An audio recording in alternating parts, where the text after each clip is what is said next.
அனைவருக்கும் வணக்கம். நாம் இன்று பார்க்க இருப்பது நவராத்திரி 8ஆம் நாள் வழிபடப்படும் தெய்வமான மகா கௌரி அம்மனின் கதை. நவராத்திரியின் 8வது நாளில் வழிபடப்படும் தெய்வம் மகா கௌரி அம்மன். இவர் துர்க்கையின் 8வது வடிவமாக அறியப்படுகிறாள்.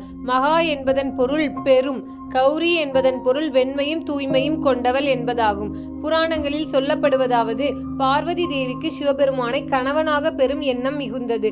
அந்த எண்ணத்தை நிறைவேற்றுவதற்காக அவள் ஹிமாலய மலை குகைகளில் பனி மலைகளில் பல 1000 ஆண்டுகள் தவம் செய்தாள். உணவு இன்றி நீர் இன்றி கடும் பனியிலும் வெப்பத்திலும் தவம் இருந்து சிவனை துதித்தாள். அந்த தவத்தின் பலத்தால் அவளது உடல் மெலிந்து கருமை நிறமடைந்தது. சிவபெருமான் அவளது தவத்தை கண்டு பரவசமடைந்து அவள் முன்னிலையில் தோன்றினார். தன் திருவருளால் பார்வதியின் உடல் மீண்டும் பால் போன்ற பளபளப்புடன் சுத்தமான வெண்மை நிறத்தில் மாறியது. அந்த புது அழகிய வடிவமே மகா கௌரி என்று அழைக்கப்பட்டது. அதனால் மகா கௌரி தேவியை தூய்மையின் வடிவம் என்றும் வாழ்க்கையில் கலகங்களை நீக்குபவள் என்று போற்றுகிறார்கள். மகா கௌரி தேவியின் உருவம் மிகவும் சாந்தமும் அழகும் நிறைந்ததாக இருக்கும். அவளது உடல் முழுவதும் பால் போன்ற வெண்மையில் பிரகாசிக்கிறது. அவள் வெள்ளை நிற ஆடையுடன் அலங்கரிக்கப்படுகிறாள். அவளது வாகனம் வெள்ளை நிற காளை. 4 கரங்கள் கொண்டவள். ஒரு கரத்தில் திரிசூலம், மற்றொரு கரத்தில் டமரு, மற்ற 2 கரங்களில் அபயஹஸ்தமும் வரதஹஸ்தமும். அவளது முகத்தில் இருக்கும் புன்னகை பக்தர்களின் மனதில் அமைதியையும் மகிழ்ச்சியையும் தருகிறது. மகா கௌரி தேவியை வழிபட்டால் எல்லா பாவங்களும் நீங்கி பக்தனின் மனமும் வாழ்க்கையும் தூய்மையாக மாறும் என்று நம்பப்படுகிறது. நவராத்திரி 8ஆம் நாளில் பக்தர்கள் வெள்ளை நிற மலர்களாலும் வெள்ளை நிற உடைகளாலும் அம்மனை அலங்கரிக்கிறார்கள். பால், தயிர், பாயாசம் போன்ற வெள்ளை நிற நிவேதனங்கள் தரப்படுகின்றன. சிறுமிகளை அம்மனாக கருதி கன்னிகை பூஜை செய்யப்படுகிறது. சிறுமிகளுக்கு அன்னதானம், புடவை, கங்கணம் கொடுத்தால் அம்மனின் ஆசீர்வாதம் விரைவில் கிடைக்கும் என்று நம்பப்படுகிறது. மகா கௌரி தேவியை வணங்குவதால் நமக்கு கிடைக்கும் பலன்கள் என்னவென்றால், மனதில் இருக்கும் கோபம், பொறாமை, பேராசை போன்ற குற்ற உணர்வுகள் நீங்கி தூய்மையான எண்ணங்கள் உருவாகும்.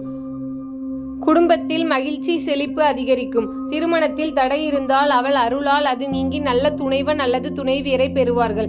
பக்தர்கள் ஆன்மீகத்தில் முன்னேறி சிவபெருமானின் அருள் பெறும் வாய்ப்பு கிடைக்கும். புராணங்களில் கூறுவது போல மகா கௌரி தேவியை ஒருமுறை நினைத்தாலே கூட பாவங்கள் நீங்கும். அவளை வழிபட்ட பக்தரின் வாழ்க்கையில் அமைதி, சுத்தம், வளம் ஆகியவை நிலைத்திருக்கின்றன.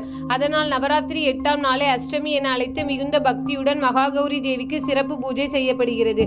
இதுவே நவராத்திரி 8ஆம் நாளில் வழிபடப்படும் மகா கௌரி தேவியின் கதையாகும். நாம் இன்று பார்க்க இருப்பது நவராத்திரி 8ஆம் நாள் வழிபடப்படும் தெய்வமான மகா கௌரி அம்மனை வழிபடும் முறைகள் மற்றும் வழிபாட்டு தலங்கள். 8ஆம் நாள் அன்று பக்தர்கள் அதிகாலையிலேயே எழுந்து குளித்து வீட்டை சுத்தம் செய்து தூய்மையாக வைத்துக் கொள்ள வேண்டும். அம்மன் சன்னதியில் அல்லது பூஜை அறையில் வெள்ளை நிற துணி விரித்து அதன் மேல் அம்மனின் படமோ சிலையோ வைத்து அலங்கரிக்க வேண்டும். மகா கௌரி வெண்மையின் அடையாளமாக இருப்பதால் அவளை வெள்ளை நிற புடவை அல்லது கங்கை ஆடை கொண்டு அலங்கரிக்க வேண்டும். வெள்ளை மல்லிகை, வெள்ளை செவ்வந்தி, வெள்ளை அரளி போன்ற மலர்களால் பூஜை செய்ய வேண்டும். அம்மன் முன் வெள்ளை நிற ஆட்டுக்குட்டி அல்லது காளை உருவம் வைத்து அலங்கரிக்கலாம். முதலில் அம்மனை மனதில் தியானம் செய்து ஓம் கிரீம் மகா கௌரியை நமக என்ற மந்திரத்தை சொல்ல வேண்டும். கலசத்தில் தண்ணீர் நிரப்பி மேலே மாமரம், மாம்பழ இலைகள், தேங்காய் வைத்து அம்மன் ஆவாகனம் செய்ய வேண்டும். சிங்கப்பூ, மல்லிகை, செவ்வந்தி போன்ற வெள்ளை மலர்களால் அர்ச்சனை செய்ய வேண்டும். பால், தயிர், பாயாசம், வெள்ளை தேங்காய், வெள்ளை நிற நெய்வேத்தியங்கள் அளிக்க வேண்டும். நெய் தீபம் அல்லது பஞ்சமுக தீபம் ஏற்றி தீபாராதனை செய்ய வேண்டும். ஆரத்தி எடுத்து குடும்பத்தினருடன் சேர்ந்து அம்மனை வணங்க வேண்டும். 8ஆம் நாளில் சிறுமிகளை அம்மனாக கருதி வழிபடுவது மிக முக்கியமானது. பொதுவாக 2 முதல் 10 வயதுக்குள் உள்ள 2, 5 அல்லது 9 சிறுமிகளை அழைத்து அவர்களை அம்மனாக நினைத்து கால்களை கழுவி புடவை, வளையல், குங்குமம் வைத்து ஆராதித்து சாப்பாடு வைத்து அன்னதானம் செய்ய வேண்டும். அவர்களுக்கு சிறிய பரிசுகள் கொடுத்தால் அது மகா கௌரி அம்மனின் ஆசீர்வாதம் என்று கருதப்படுகிறது. பூஜை செய்யும் போது சொல்ல வேண்டிய முக்கிய மந்திரம் என்னவென்றால் ஓம் ஹ்ரீம் ஸ்ரீம் க்ளீம் மகா கௌரியே நமக. இந்த மந்திரத்தை 11 முறை, 27 முறை அல்லது 108 முறை ஜபிக்கலாம். இப்படி பூஜை செய்தால் மனசக்தி, குடும்ப வளம், திருமண தடைகள் நீக்கம், ஆன்மீக முன்னேற்றம் கிடைக்கும். குறிப்பாக திருமண தடை உள்ளவர்கள் 8ஆம் நாள் மகா கௌரியை பூஜை செய்தால் விரைவில் நல்ல துணைவனை பெறுவார்கள் என்று நம்பப்படுகிறது. இதுவே நவராத்திரி 8ஆம் நாளில் மகா கௌரி தேவிக்கான பூஜை முறையாகும். மகா கௌரி அம்மனை வழிபடும் வழிபாட்டு தலங்கள். வாரணாசியில் காசி விஸ்வநாதர் கோவில் அருகில் மகா கௌரி ஆலயம் உள்ளது. வட இந்தியாவில் உத்தரப்பிரதேச மாநிலத்தில் உள்ள வாரணாசி நகரம் சைவ புண்ணிய ஸ்தலமாக உலக புகழ் பெற்றுள்ளது. இங்குள்ள காசி விஸ்வநாதர் கோவிலின் அருகில் மகா கௌரி தேவி ஆலயம் உள்ளது. பக்தர்கள் இங்கு மகா கௌரி தேவியை வழிபட்டால் வாழ்வில் உள்ள துன்பங்கள் நீங்கி எல்லா விருப்பங்களும் நிறைவேறும் என்று நம்பப்படுகிறது. நவராத்திரி காலத்தில் இங்கு தினமும் ஆயிரக்கணக்கான பக்தர்கள் தரிசனம் செய்கின்றனர். ஹிமாச்சல பிரதேசத்தில் நைனா தேவி கோவில் உள்ளது. ஹிமாச்சலத்தில் உள்ள பிலாஸ்பூர் மாவட்டம் பகுதியில் நைனா தேவி கோவில் கோவில் அமைந்துள்ளது. இந்த நயனாதேவி வடிவில் மகா கௌரி வழிபடப்படுகிறாள். திருமணத்தில் தடை உள்ளவர்கள் இங்கு வழிபட்டால் விரைவில் நல்ல கல்யாணம் நடைபெறும் என்று நம்பிக்கை உள்ளது. மத்திய பிரதேசத்தில் உள்ள உஜ்ஜயினி நகரில் மகா காளேஸ்வரர் ஜோதிர்லிங்க கோவில் புகழ் பெற்றது. இங்கு மகா கௌரி தேவிக்கு சிறப்பு ஆலயம் உள்ளது. நவராத்திரி காலத்தில் இங்கு வெள்ளை நிற அலங்காரத்தோடு அம்மன் வழிபடப்படுகிறாள். காஷ்மீரில் உள்ள பழமையான சாரதா பீடம் மகா கௌரியின் சந்நிதி கொண்டதாக அறியப்படுகிறது. இங்கு அம்மனை வழிபட்டால் கல்வி, அறிவு, ஆன்மீக முன்னேற்றம் கிடைக்கும் என்று புராணங்கள் கூறுகின்றன.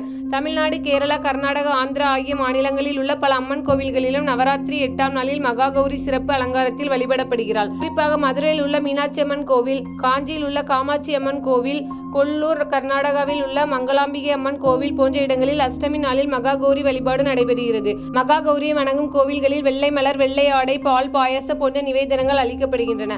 கன்னிகை பூஜை இங்கு மிக முக்கியமானதாக செய்யப்படுகிறது. ஓம் ஹ்ரீம் மகா கௌரியை நமக என்னும் மந்திரத்தை ஜெபித்தால் அம்மன் அருள் விரைவில் கிட்டும்.